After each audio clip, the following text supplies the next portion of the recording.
Paz do Senhor, irmãos. Queria convidar os irmãos a sentarem. Fique à vontade. Amém. Irmãos, nos episódios anteriores da nossa série sobre Esdras e Neemias, no capítulo 3, a gente viu a edificação do altar sendo feita, o povo se alegrando, e não era possível discernir quem estava gritando de alegria, quem estava chorando de tristeza. No capítulo 4, na semana passada que Israel pregou, nós vimos como os samaritanos inventaram mentiras, para o rei Artaxerxes a respeito do povo de Deus, e a obra do templo, da construção do templo, foi embargada até o 2º ano do reinado do rei Ciro. Obrigado, Rafa. Valeu.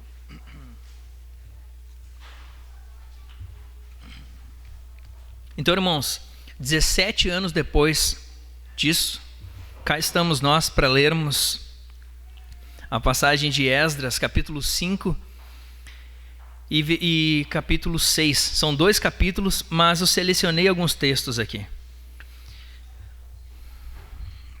Você pode abrir sua Bíblia e me acompanhar na leitura bíblica, então.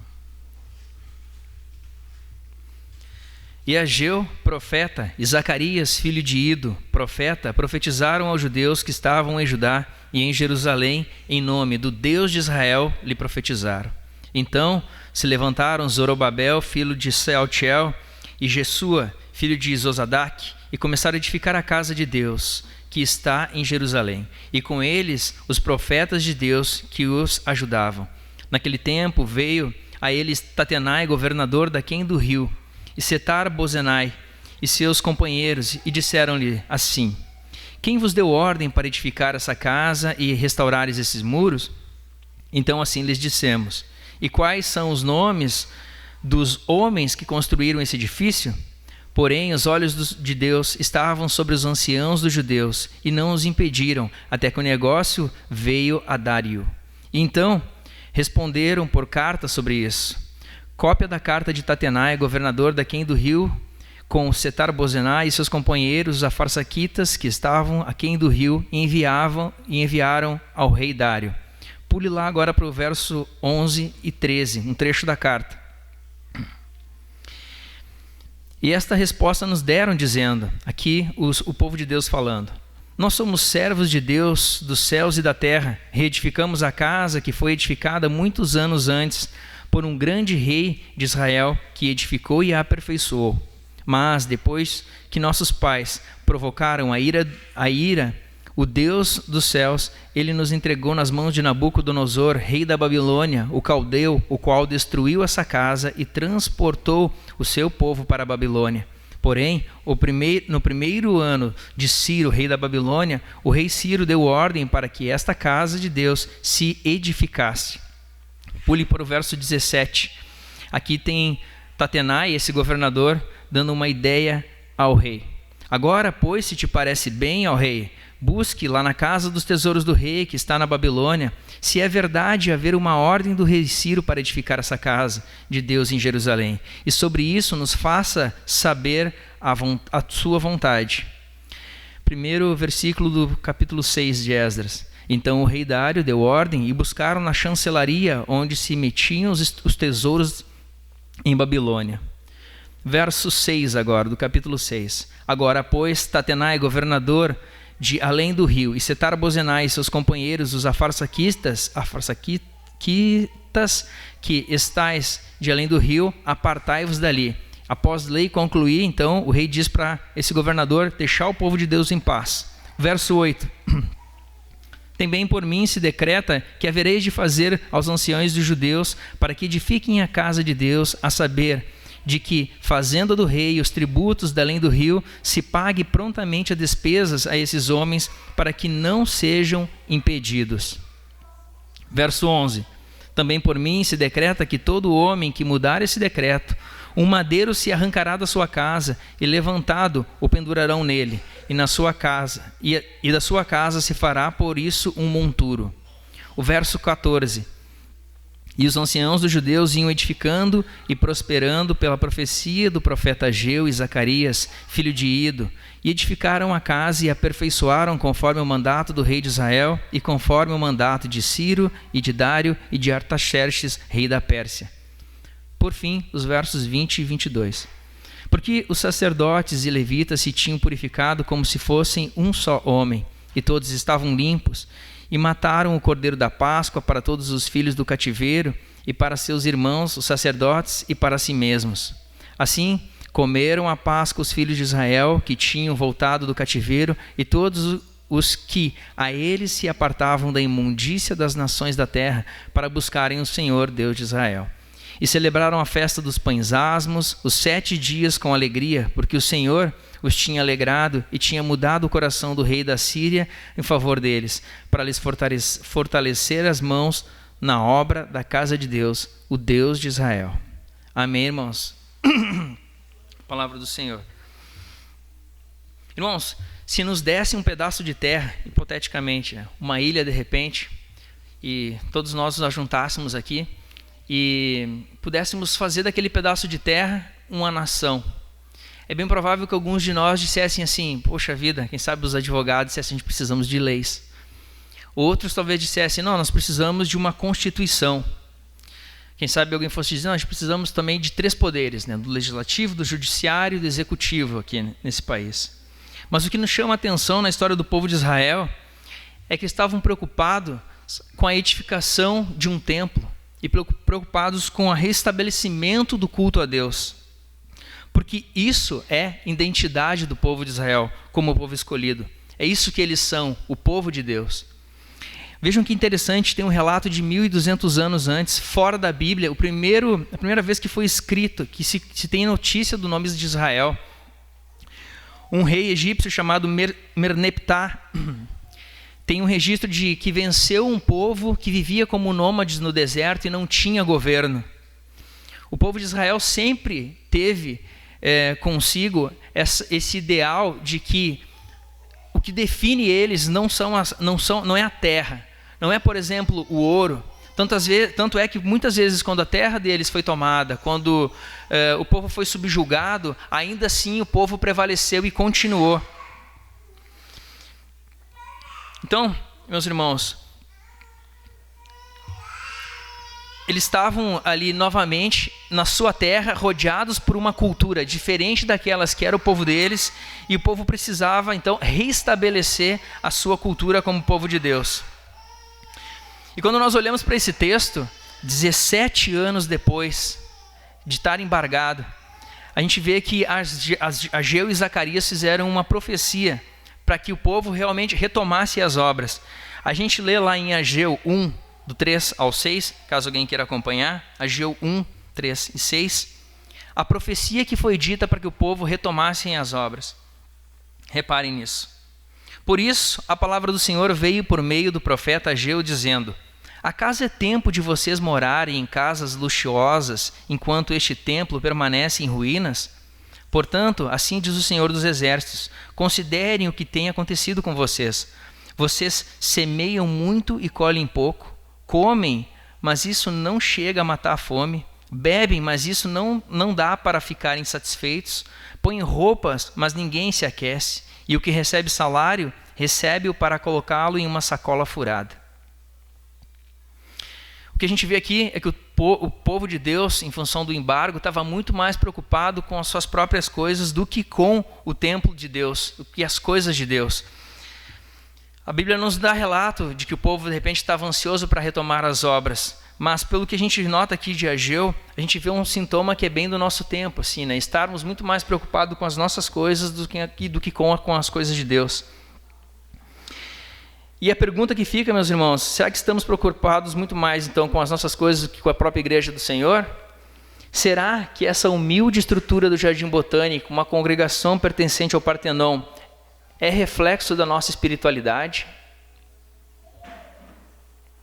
Por vezes, irmãos, existe certa desconfiança, e eu me senti desconfiado também, né? Quando vim congregar aqui no Jardim Botânico, já ouvi isso de outras pessoas que vieram para cá dizendo: puxa vida, mas e se tirarem o Rodrigo daqui? né? A gente percebe como a Assembleia de Deus do Jardim Botânico ela tem uma liturgia diferente, né? do que é comum nas Assembleias de Deus. Então tudo vai por terra, vai tudo acabar. Essa certa desconfiança por parte do povo é legítima, sim, é verdade. Mas cabe pensar aqui que essa igreja, do jeito que está, já vem há muitos anos, começando com a liderança do pastor Leon, quando tinha o Géser, o Davi Sander aqui também, que plantaram um trabalho, revitalizaram a igreja. Todos eles saíram, Deus levantou o pastor Rodrigo, o pastor Gabriel à frente, junto com Israel e Edileno. O Gabriel atendeu um chamado e foi trabalhar em outro local também. Novos obreiros apareceram, novos irmãos vieram para cá também congregar. Então a gente vê que de alguma forma Deus tem cuidado da nossa congregação, cuidado da forma como a gente coopera e cultua o nosso Deus.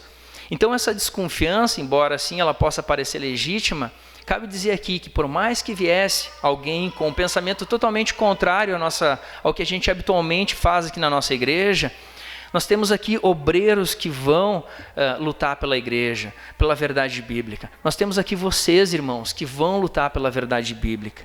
Então, parafraseando o que a gente acabou de ler, o povo olhava para o templo e dizia: ali está a nossa igreja. E ele olhava para os profetas, ouvia os profetas e não tinha desconfiança a respeito da liderança que estava à frente daquele trabalho ali, quem eram os profetas de Deus que falavam em nome de Deus.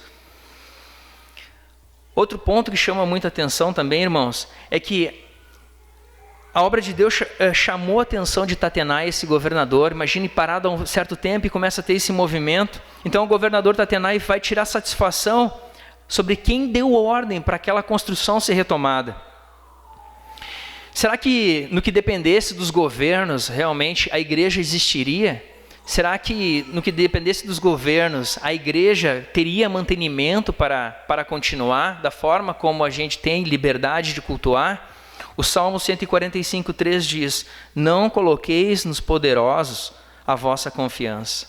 Um reflexo de que o Senhor da igreja, no fim das contas, é o Senhor Jesus Cristo e independe de governo algum. Aqui nos chama também a atenção que o povo de Deus dá um relato preciso sobre o governo de Ciro, sobre a atitude que o rei tinha que beneficiaria a construção do templo após o exílio babilônico. Então ele vai lá, o povo fala ao rei Tatenai e ele leva essa informação ao rei. Eles disseram que estão construindo um templo porque Ciro lá no início disse que eles poderiam restabelecer e construir esse templo. O povo havia começado a obra paralisada mesmo sem reclamar dos recursos que o rei Ciro havia prometido lá no início, onde ele pegaria todos os utensílios do templo da Babilônia e recolocaria novamente à disposição do povo de Deus. Irmãos, a igreja passou por pestes, por colapsos de governos, por guerras e ainda permanece em pé. Tem levantado também homens, como a gente tem exemplo aqui dos reis da Babilônia, os reis da Pérsia também, e a igreja tem permanecido, a exemplo do povo de Israel, porque o objetivo da igreja é um objetivo para quem de nós? Nós estamos de passagem aqui nesse mundo. O objetivo da igreja é estar na glória com o Senhor, na remissão das coisas dessa terra, sim também, mas o que define o povo de Deus, novamente, não é essa igreja que nos define. Embora ela seja reflexo da nossa espiritualidade também, o cuidado que nós temos com a casa do Senhor, com as coisas de Deus. Mas, ainda que alguém viesse aqui e derrubasse essa igreja, nós permaneceríamos, irmãos. Nós continuaríamos, seja com os PGs, nós continuaríamos, seja em alguma outra igreja, porque nós percebemos ao longo da história que o Espírito Santo de alguma forma tem conduzido a igreja e ela tem se espalhado no mundo inteiro, independente das culturas, por mais que elas sejam contra o Evangelho, em países onde a perseguição é muito mais ferrenha e até mesmo com risco de morte, a igreja ainda assim tem progredido, o reino de Deus ainda assim tem avançado. Os governantes não foram lá para lembrar os judeus que o povo tinha que ajudar na provisão. A igreja não pode então depender do presidente, do governador ou do prefeito. Como eu disse, o governo da igreja é do Senhor Jesus Cristo. Tatenai, o governador, desconfiado que pudesse ser mentira, sugere ao rei Dário então que ele busque essas informações dos documentos reais. E ele vai lá e confere isso. veja que o próprio Deus levantou Ageu para para dar a profecia, para alertar o povo, para que fossem retomadas as obras, mas não embasado em uma mentira, porque era verdade sim que o rei Ciro havia decretado que deveria ser levantado novamente o altar ao Senhor, o templo ao Senhor. Então, obviamente, nosso Deus é um Deus de verdade. Isso me lembra também, uma vez que trabalhando num lugar, tinha um amigo que ele era simpatizante, vamos colocar assim, de religiões orientais. E ele falava que chamava muito atenção, né, de como a gente se referia, falava muito verdade. Ele dizia assim, cara, se tem uma palavra que meio que define, parece o cristianismo, é verdade. Enquanto que o que meio que define as religiões orientais é equilíbrio. Parece que lá tem um lance muito mais de buscar um equilíbrio, né? E aqui, muito mais de verdade. Vejam que interessante, uma percepção de quem não é cristão. No verso 6, o rei Dário, após analisar a veracidade da fala dos judeus, garante que eles não fossem mais importunados. E não somente isso, ainda garante ao povo um auxílio para a construção do templo. Veja que interessante isso, porque parece que muito mais do que a bênção de poder recomeçar, ainda assim viria também uma bênção maior ainda em ter mantenimentos, né, de ter um auxílio por parte do governo para a construção daquele templo. Não foi então apenas comecem a obra, né? Foi um comecem a obra pela fé que eu vou suprir todas as suas necessidades. Além disso, observamos uma unidade de pensamento entre os governadores, o que pouco se vê no nosso país hoje em dia, né? Porque normalmente o que acontece? Algum governante entra no governo, ele desfaz tudo que o governo anterior havia feito, recomeça novas coisas, através de repente de uma nova ideologia, e de repente ele sai e daí recomeça tudo de novo, e parece que aqui especificamente no nosso país a gente está sempre correndo atrás, e sempre recomeçando de novo, a cada 4 anos recomeçando de novo. Parece que ninguém consegue ter um pensamento a longo prazo. Porque se algum governante, de repente, tivesse medidas a longo prazo, para daqui a 100 anos ou 50 anos, primeiro que a gente não ia ver, e segundo, porque de repente a gente já está sentindo na carne agora algum tipo de medida que na verdade quem vai usufruir são os nossos netos e os nossos filhos. Mas aqui a gente vê que essa sucessão de reis ainda assim permanece uma certa autoridade, uma linha de pensamento. E no final ainda Dário ainda lança uma maldição para aquele que mudasse o seu decreto. Eu fiz aqui um levantamento porque às vezes fica um pouco confuso, né? Quem é Ciro, quem é Dário, quem é Assuero ou Artaxerxes? Veja, o rei Ciro foi o grande rei da Babilônia, então, ele que derrubou a Babilônia e a conquistou em 538. O Dário I foi governador da Babilônia, em 522 a 486, sucedendo ele. E o rei Assuero, marido de Esther, foi filho de Dário I, neto de Ciro e pai de Artaxerxes, que foi o rei da Pérsia que governou entre 465 e 423. E às vezes fica um pouco complicado porque eles sempre levam um nome um do outro, né? E quando a gente lê, a gente pode até achar que de repente sejam a mesma pessoa, mas não é. No verso 14, irmãos, que nós lemos, Deus conduz os profetas e reis para estarem em conformidade com Deus. Como a gente vê, o que nos leva a pensar na importância de termos uma linha de pensamento, né? O que é governamental, digamos assim, né? Não aquela coisa de praxe, né? Que a cada 4 anos aqui a gente tem vários políticos querendo entrar aqui na igreja, visitar a igreja, parece que todo mundo quer colar para si a pecha assim de que, olha só, eu falo a verdade e eu não roubo. Jesus fazia isso, né? Eu também faço, vote em mim. O que não é verdade. Na verdade, a gente tem que observar muito mais o comportamento daquilo, se eles realmente estão alinhados com aquilo que nós cremos, irmãos. E ao final do verso que nós lemos, percebemos um certo ascetismo bíblico. Vejam o que é feito depois que é finalizado o templo. Os sacerdotes e levitas se purificam, o cordeiro é morto e a Páscoa é celebrada, e apontando, obviamente, diretamente para Cristo. E eles celebram a festa dos pães asmos, o pão sem fermento, o que obviamente também aponta para Cristo, o pão da vida. E um termo que é usado também no último verso ali chama muita atenção. ali na parte final, né? Se haviam separados da imundícia dos gentios da terra. Olha só que forte é isso, irmãos. Se separados da imundícia do gentio da terra. O que nos leva a pensar sobre santidade, a um Deus que é santo, justo e bom, e nós que somos pecadores e falhos, e os pecados que nos fazem separação entre Deus, que é santo, justo e bom, e nós que somos pecadores e falhos. Por isso havia necessidade do templo, a necessidade de fazer sacrifícios para aplacar a ira de Deus sobre aquele povo, para que Deus, tudo isso tipificando, tudo isso apontando para a obra de Jesus Cristo.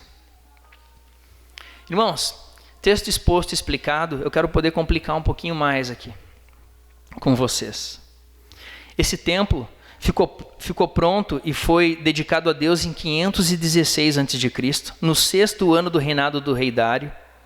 Esse segundo templo que acabamos de ver sendo edificado passou por várias reformas até ser substituído pelo templo de Herodes, cuja construção começou 20 anos antes de Jesus Cristo e foi concluída em 64 depois de Cristo. Eis aqui já temos 3 templos. O templo foi quase totalmente destruído pelas tropas do general e futuro imperador romano Titus Flávio em 70 depois de Cristo, abafando aquilo que foi a grande revolta judaica, com quase de 1 milhão de judeus mortos. E depois, em 135, o imperador Adriano mandou arrasar a cidade, restando apenas o que hoje a gente pode ver lá como o Muro das Lamentações, né? Só aquela trecho, aquela partezinha do templo, onde os judeus vão lá fazer suas orações. E os judeus, então, esperam até hoje por esse templo, né, que um dia seja reerguido. E a pergunta é, por que nós também não esperamos por isso? Quando nós lemos lá em João 2, 19 e 22, nós temos essa resposta. E por que é importante a gente olhar isso? Porque quando a gente vai olhar para a série e a gente tem ouvido, a gente se coloca aqui numa posição e olha para a série lá no passado, né, isso acontecendo. E a gente observa toda a história, a gente, que interessante, a história está acontecendo, aconteceu isso, vou tirar coisas daqui para mim, para a minha vida, né? Mas isso aconteceu lá atrás, na verdade não tem muito a ver com isso, né? Vejo que Jesus fala, após entrar no templo, fazer ali um azorrague, virar as mesas e tocar todo mundo do templo. Jesus respondeu e disse-lhes, derribai este templo e em 3 dias o levantarei. Disseram, pois, os judeus, em 46 anos foi edificado esse templo, e tu o levantarás em 3 dias. Mas ele falava do templo do seu corpo. Quando, pois, ressuscitou dentre os mortos, e os seus discípulos lembraram-se de que lhes dissera isso, e creram na Escritura e na palavra que Jesus tinha dito. Em Ageu 2,9, tem um trecho bem conhecido dos irmãos que diz, a glória da segunda casa será maior do que a primeira. E de fato, a glória do corpo ressurreto de Jesus Cristo é muito maior que qualquer edifício que nós possamos levantar. Qualquer prédio, seja ele de ouro, marfim, com melhor acabamento, com o arquiteto mais renomado do mundo, o corpo de Jesus Cristo, esse templo, é muito mais glorioso. E nós também, hoje, pelo poder do Espírito Santo que desceu sobre nós, somos, junto com Cristo, templo vivo de Deus, a presença de Jesus Cristo no meio de uma sociedade secularizada, e que o Deus desse século cegou o entendimento dos incrédulos para que não lhe resplandeça a luz do Evangelho da glória de Cristo, como está lá em 2 Coríntios 4:4. Também Paulo, para deixar mais claro sobre o templo, diz em 1 Coríntios 6,19, ou não sabeis que o nosso corpo é templo do Espírito Santo, que habita em vós, proveniente de Deus, e que não sois de vós mesmos? Disse isso, que deveria ficar um pouco mais complicado essa história, porque uma vez que nós somos templos de Deus, essa tipificação do templo lá nos remete a um contexto em que nós estamos hoje, irmãos, que é bastante complicado, né? De uma sociedade secularizada, que olha para o presente século, não olha para o passado, que muitas vezes é contrária à fé cristã, e cá estamos nós dentro desse contexto cultural diferente, onde dizemos e professamos que cremos em Jesus Cristo, que somos imitadores de Cristo, que somos esse templo em qual habita o Espírito Santo. Quando o Rodrigo comentou sobre a arte, ele disse, eu precisaria de algo mais ou menos assim, que fosse de repente um templo, né, num lugar alto, né, meio que numa perspectiva onde não estivesse na mesma perspectiva que nós, algo separado, né? Então eu fiz essa arte, esse desenho. O templo está mais ou menos no meio ali, a cidade de Israel. E ela nos faz pensar, irmãos, né? Será que esse momento em que a igreja vive, que os irmãos que são templo onde habita o Espírito Santo vive, será que é o momento de propormos uma contracultura ao mundo lá fora? Será que devemos, assim como as empresas têm suas ideologias por trás também, nós devemos de repente boicotar as empresas que não são adeptas a Cristo ou à causa de Cristo? Será que nós deveremos nos abraçar à cultura do cancelamento e fazer uma cultura de cancelamento cristão? Será que nós devemos nos enclausurar como em um mosteiro e deixar que o espírito desse tempo passe, uma vez que, quando a gente observa o tempo, essas coisas acontecem, sei lá, quando veio o iluminismo, depois o humanismo, colocando o homem no centro do universo, e isso parece que tem passado, e agora a gente vive numa nova era. Em algum grau, alguns irmãos que têm mais condições financeiras conseguem, por exemplo, colocar seus filhos em escolas que são confessionais, escolas cristãs. Isso é um exemplo disso, né? De uma ideia, de uma perspectiva, de uma tentativa de não ter os seus filhos influenciados de alguma forma por educadores, enfim, algum tipo de ideologia que possa haver. Outros optam pelo sistema de homeschooling também, quem tem condições e paciência para conseguir fazer isso.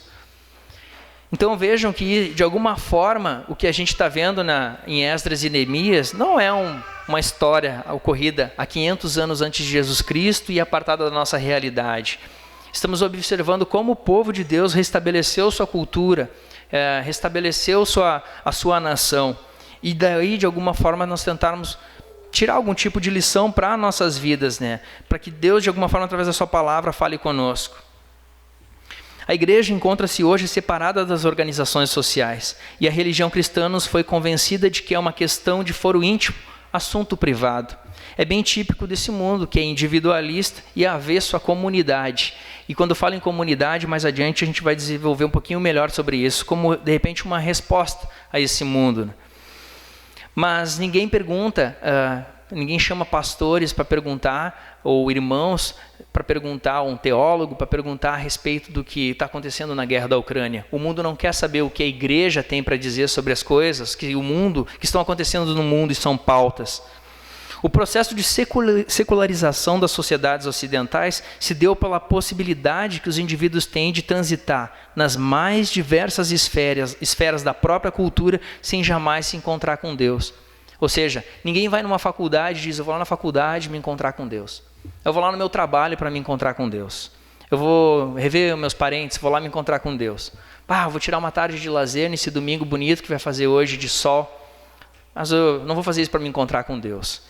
Parece que existe uma má compreensão do Senhor, Criador de tudo, que cantamos sobre sua soberania, sua magnitude, seu esplendor, mas não conseguimos, de repente, comunicar ao mundo como a nossa vida está de acordo com a crença que nós dizemos que temos, que professamos, que somos. Pode ser que isso aconteça, meus irmãos, porque nós não estamos dispostos a perder nada por Jesus. Quem sabe pode ser isso, né? Até mesmo as igrejas têm deixado a dureza do evangelho, muitas palavras que são complicadas, que falam sobre diversos assuntos, para tentarem de alguma forma não perderem seus membros. Um exemplo típico, né, de um pensamento consumista de igreja. As pessoas vão ali para ouvir aquilo que gostam, aquilo que lhes afaga, aquilo que lhes faz bem, mas a dureza do evangelho, quando muitas vezes pede por santidade, muitas vezes pede por uma postura maior, né, uma dedicação maior pelas coisas de Deus, é algo meio chato de se ouvir, né? Cristãos devotos e ateus comprometidos são geralmente minoria, enquanto a grande maioria da população se considera um tanto espiritual, seja um pouquinho para mais, um pouquinho para menos, desde que isso não inclua a submissão à autoridade nenhuma de nenhuma instituição. Os desigrejados estão aí e são um exemplo disso para exemplificar, né? O ponto é, novamente, eu não quero pagar nenhum preço. E a gente pensa, não pode ser errado a gente pensar, aliás, é errado a gente pensar que a gente de alguma forma é maioria. E isso a gente deve se orgulhar, porque o povo de Deus nunca foi maioria. A gente sempre foi minoria. Pode, de alguma forma, a gente olhar para as estatísticas e dizer, puxa vida, mas segundo o último censo do IBGE, se não me engano, de 2013, dizia que 85% da população brasileira é cristã, 85% da população brasileira é imitadora de Cristo. Cara, isso tinha que ter algum reflexo na nossa sociedade. Isso tinha que ter algum impacto mínimo na nossa sociedade. É impossível, 85%. Então, novamente, a gente vê que existe uma ampla maioria, que os ateus ferrenhos e os cristãos devotos são minoria. Mas existe alguém ali no meio que, cara, eu tenho uma espiritualidade, eu gosto de ver alguma coisa, de repente uma hora eu vou lá tomar um passe, de repente eu vou lá ver, uma hora eu vou na igreja, ver aquela vida ali, mas não quero me comprometer com nada. Agostinho nos mostrou uma ilustração muito forte em sua obra conhecida, A Cidade de Deus. Todo ser humano é cidadão apenas de duas cidades, a cidade de Deus ou a cidade dos homens. Aspas aqui para ele. Dividia a humanidade em dois grandes grupos, um dos que vivem segundo o homem e o outro daqueles que vivem segundo Deus. Misticamente, damos os dois grupos o nome de cidades, que é o mesmo que dizer sociedade de homens. Ele segue. Dois amores fundaram, pois, duas cidades, a saber, o amor próprio, elevado ao desprezo de Deus, a terra, o amor a Deus, levado ao desprezo de si próprio, a celestial. Isso, irmãos, nos dá uns vislumbres do que pode ser o comprometimento último dos nossos corações enquanto o templo onde deveria habitar o Espírito Santo. Ou seja, o nosso coração está edificando o quê? Aquilo que está no íntimo do nosso ser nos impulsiona a edificar o quê? Uma cidade dos homens ou uma cidade de Deus? Pergunta: como definimos o que é um bem comum para a nossa cidade, para a cidade de Porto Alegre, para o bairro do Jardim Botânico, para o Brasil, para o estado do Rio Grande do Sul? Qual a ação política mais adequada deve ser tomada para a nossa cidade, para o nosso estado, para o nosso Brasil? É possível que essas respostas não digam respeito apenas às preferências partidárias e ideológicas de cada um. Antes, são reflexos de nossos amores mais íntimos, a Deus ou a um ídolo qualquer. Portanto, ao falarmos com alguém, nós devemos sempre pensar o que está por trás daquele pensamento. Não é daquela ideia que está sendo debatida. Não é aquela ideia que está sendo debatida. Aquela é a ideia última, uma casca de cebola. Se a gente for descamando, o que está no núcleo disso? Uma palavra que é conhecida dos irmãos. Qual é a cosmovisão dessa pessoa? É isso que realmente importa. Esse é o âmago da questão. Pedro Dulce, em seu livro Fé Cristã e Ação Política, a relevância pública da espiritualidade cristã, escreve o seguinte: gosto muito da ideia de incubadora de virtudes, como definição das nossas instituições sociais. Elas nos mostram como desconsideramos o poder político da família, da escola, da empresa, das repartições públicas e, acima de tudo, da igreja. Passa desapercebido aos nossos olhos o fato de que a ação política não é realizada apenas na tomada de decisões por partidos ou manifestações de rua em protestos ou a um desserviço público. Esses momentos são necessários, todavia ele tem caráter eventual, ou seja, são pontuais.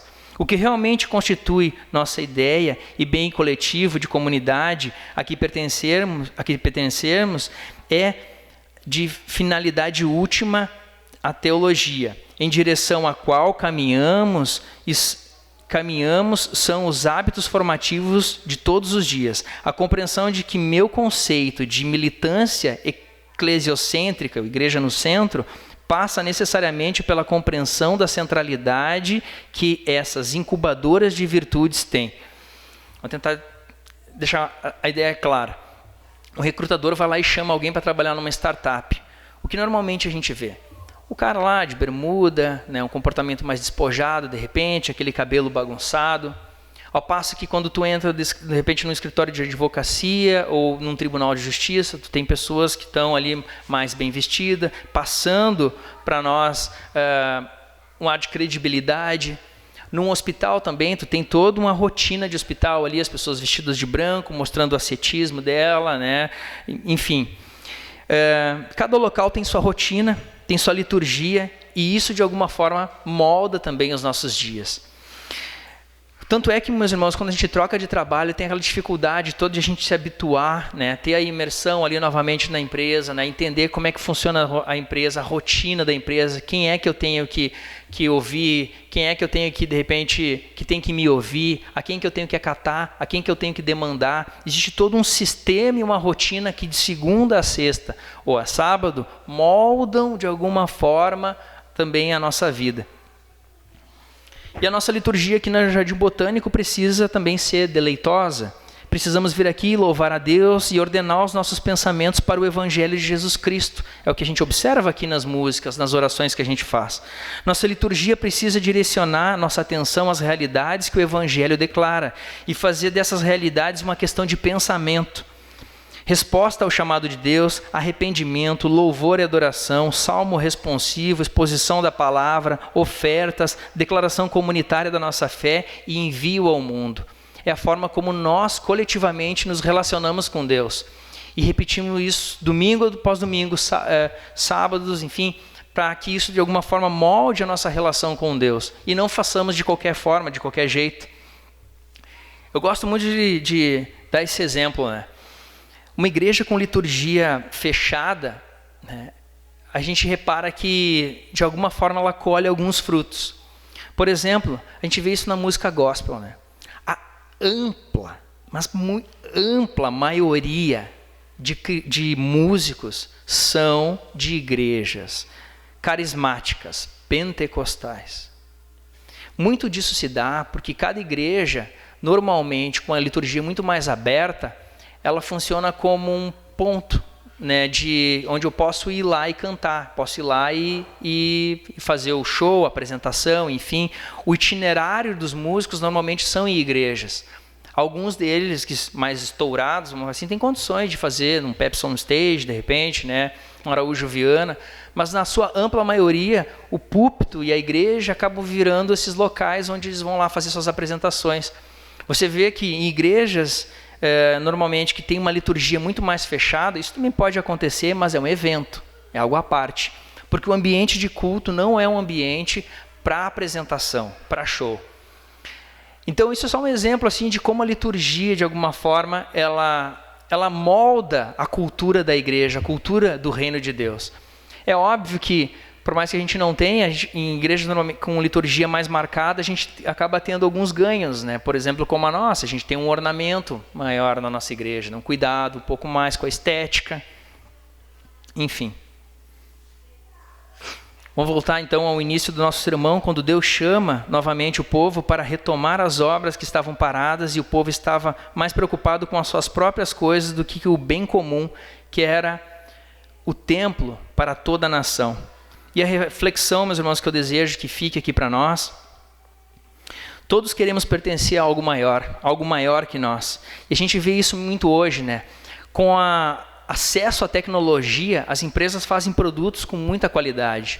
Não existe mais aquela diferença de qualidade entre produtos que se fazia antes, onde empresas que tinham mais condições conseguiram elaborar um produto melhor, né? Enquanto empresas menores ou começando faziam coisas piores, né? Hoje em dia tudo tem muita qualidade, né?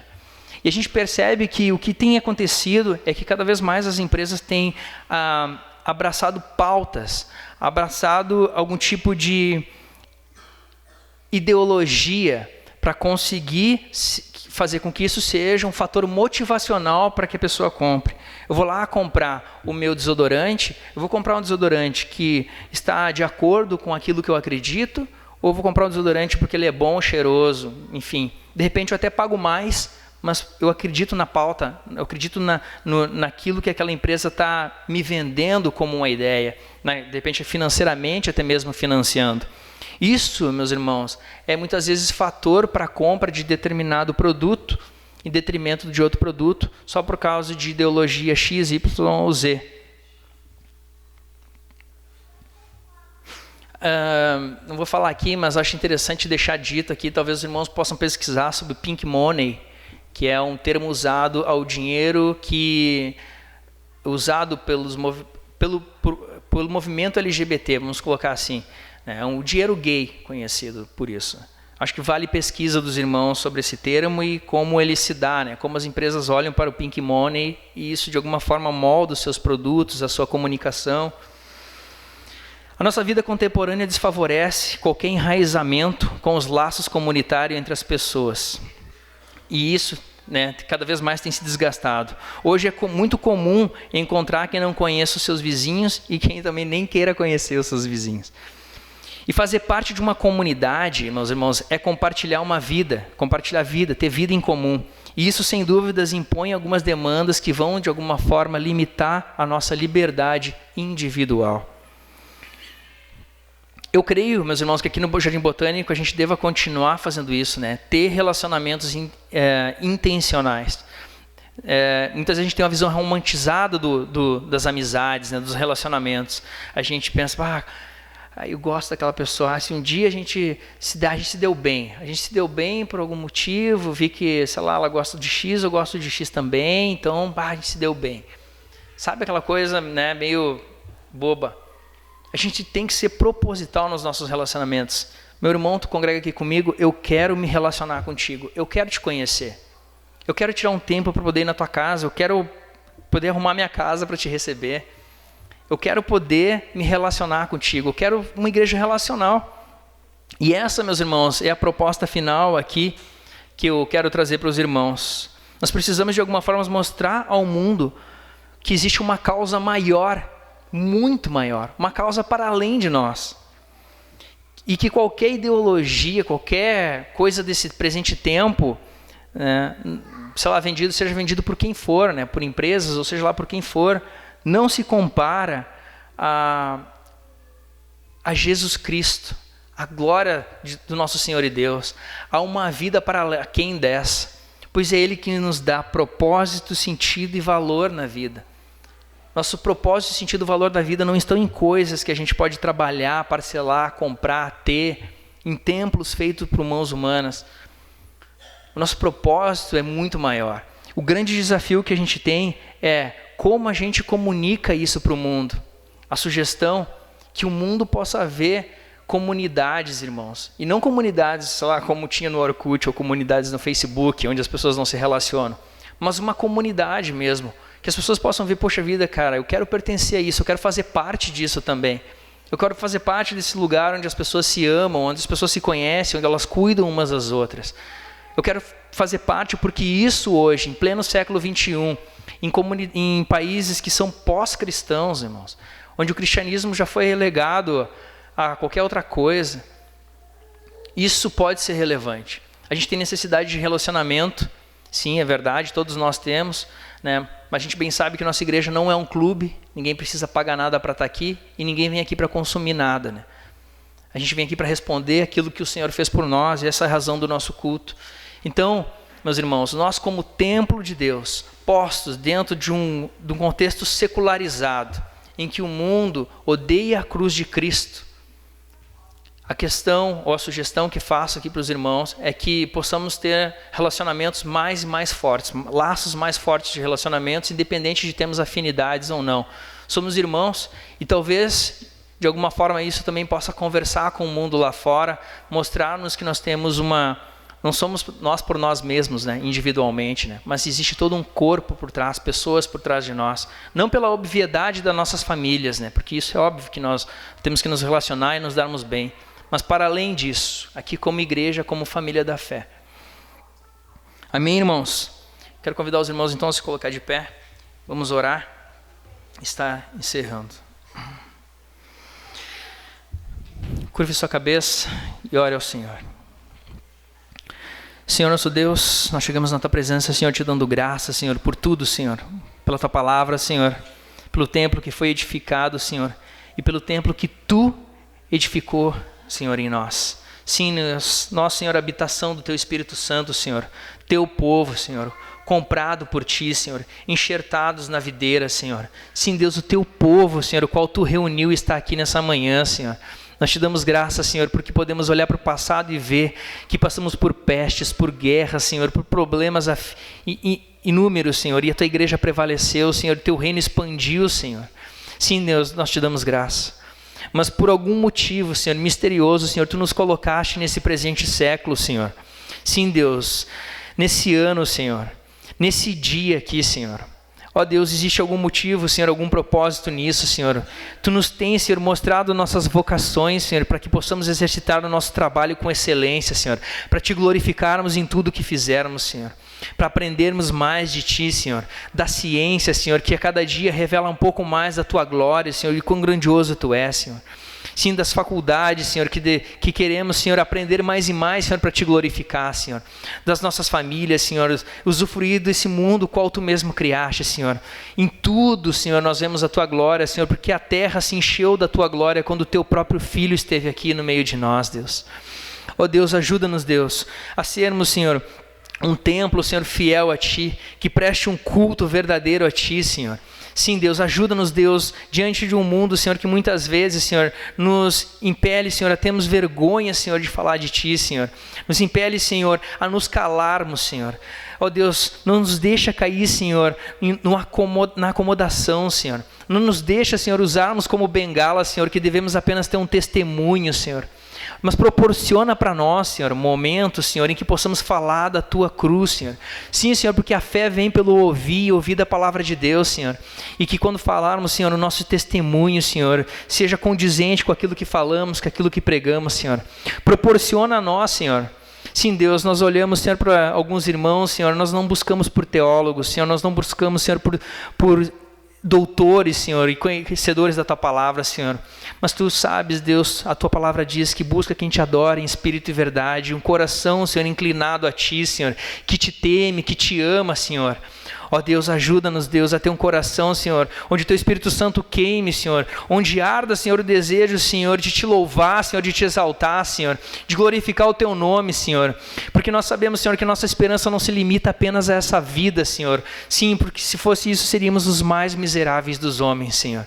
Eu Te peço, Deus, para que Tu edifiques, Senhor, a cada um de nós, a cada dia mais, Senhor, a nossa fé, Senhor, como Tu já tens sustido, Senhor, e nos ajudado, Deus. E ao final desse culto, Senhor, quando Tu nos enviar, Senhor, ó Deus, que Tu nos envie, Senhor, e nos espalhe, Senhor, nos mais diversos cantos das regiões metropolitanas, onde Teus filhos estão aqui, Senhor, para trabalhar, Senhor, para fazer inúmeras atividades, Senhor. Ajuda-nos, Senhor, a que possamos ser sal e luz lá fora, Senhor, a comunicarmos esse grande amor do Teu Filho Jesus, que morreu pelos nossos pecados, Senhor, para a salvação de muitos, Deus. Eu Te peço, Senhor, que nessa manhã, Senhor, nossa boca cada vez mais se enche de alegria, Senhor, de riso, Senhor. Sim, Deus, porque Tu escolheu a cada um de nós, Senhor, para salvar, Senhor. Se revelou a cada um de nós, Senhor. Ajuda-nos, Deus, a fazer a melhor resposta possível, Senhor, no Teu louvor, Senhor, aqui na nossa igreja. Sim, Deus, é isso que nós Te pedimos, no nome do Teu Filho Jesus. Amém.